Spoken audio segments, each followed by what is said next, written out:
We're in the middle of a revival of popular craft right now, and one that happens to be very similar to the revival of craft that took place in the 1960s and 70s, and really is the broader social context for the elevation of fiber within the art world. String-felt thread provides a historical context for these revivals, and it's a story that's accessible to academics, contemporary artists, and anyone who enjoys craft.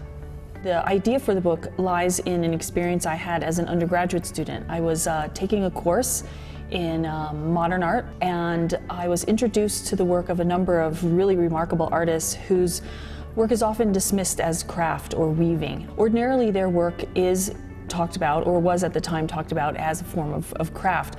But in this course, it was juxtaposed against the work of much more well-known sculptors associated with movements like post-minimalism or process art. And that juxtaposition really made me start to think about the history of art and a number of questions that have to do with the way the art world is structured, specifically around hierarchies like that between art and craft. These artists faced a number of obstacles. First of all, fiber is largely associated with the home, the domestic sphere, weaving, women's work, decoration, etc. And they tried very hard to distinguish their work as a form of autonomous sculpture rather than something that you might associate with, say, with knitting or crochet.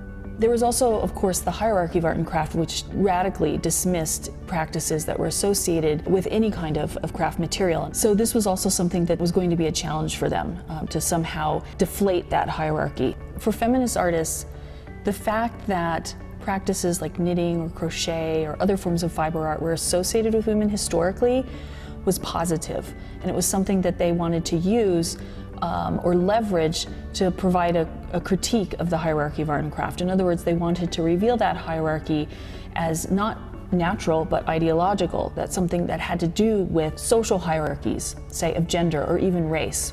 The work White Form by Barbara Shawcroft is a large-scale hanging sculpture made in a technique that she refers to as knotless netting.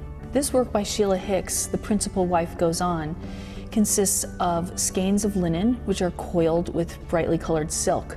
Sengen Nguti's work, RSVP, consists of women's pantyhose that are weighted with sand. And so these pendulous sacks are installed in different ways, pinned to the wall. I took sewing lessons as a child, and I did quite a bit of embroidery and needlepoint. Today, I really am a hobbyist. I do know how to sew. I took sewing lessons, so I occasionally mend my own clothes, but that's about it.